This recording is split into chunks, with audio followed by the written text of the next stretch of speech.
So I'm making this one on my iPod because my computer, when I make a video, it used to take like anywhere from 15 minutes to 20 minutes or so to take a video and make it so that I can upload it to YouTube.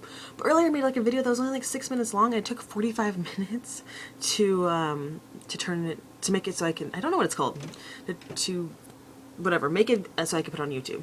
But I don't like, sometimes I'll be inspired, I guess, to make another video, and I want to make it right away, or else I'll forget about it, or I'll write it down, and then later I'm like, I don't want to make this video.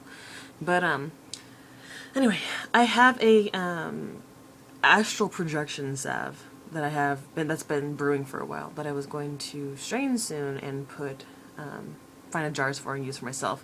Because I used to make some of them for my Etsy shop, but they sold so quickly and I didn't have enough time to make any more. And also I had left my job right after that last batch that I made.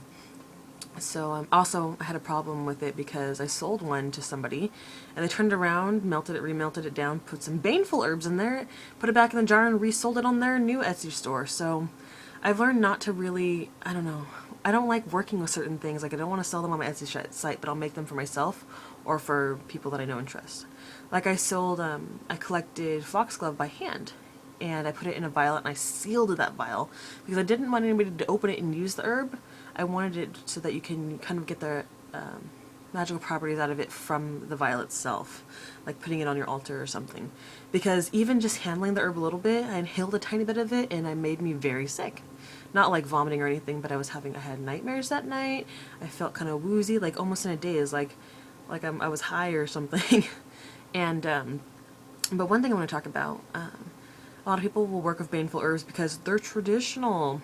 But these people are not certified herbalists. Even if they are certified herbalists, a lot of people are certified herbalists because they get their degree online.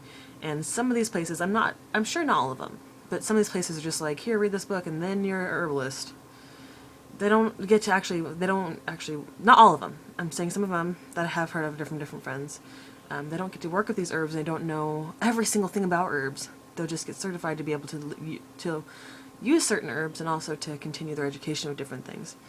But one of the things that bugs me, sorry, this light is bothering me, so I keep looking away, is that people will look up old medieval recipes to make flying ointments, and they'll use Baneful herbs, and they don't know how much to use. They'll just say like one part this, one part that. You don't know how much a part is. Most of the time. I'm sure there's some people who have actually worked with things, and I'm not saying everybody is like this, but they'll use, even in candles, like I've seen people on Etsy, or certain people on Etsy, take Baneful herbs, put it in a candle.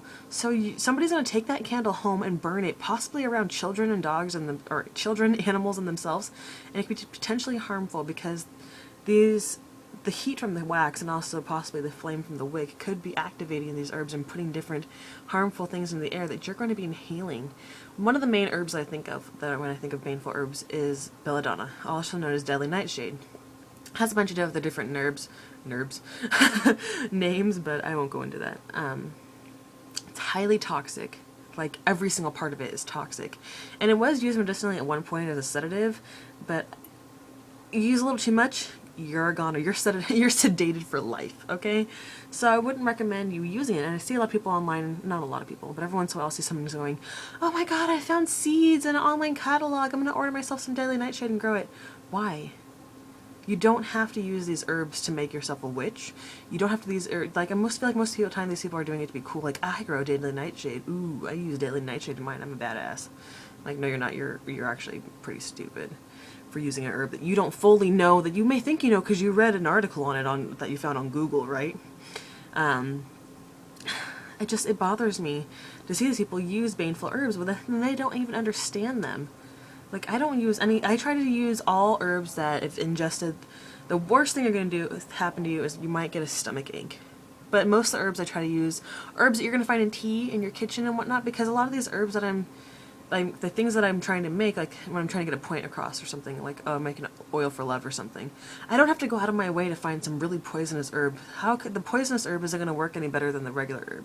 I mean, some people might say, other than like a kitchen herb, so we might say, okay, well this was used traditionally or has more power, but if you do make certain blends and you test things and you work with it in different ways, you can get the same sort of outcome. I know there's certain herbs that are good for like one thing and you're not going to find a substitution that's very good, but for most things and for the general populace, they can use basic kitchen herbs because they do have a lot of power. Don't underestimate the power of like rosemary or mint. You know, you don't need to have Belladonna for certain things.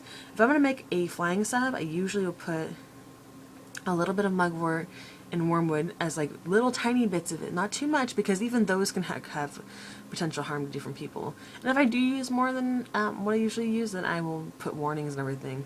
And I'll add other herbs as well. I'm not going to give away my whole recipe though, because you'll steal it. No, I'm kidding. No, because when I share my recipes and stuff, people do actually take them, which is not cool. I'm like, I do trial and error. I work with these things, and before I sell them or give them to friends, or even when I'm testing them on myself. So when somebody just takes it, and I put a lot of hard work into it, it's kind of sucky. But whatever.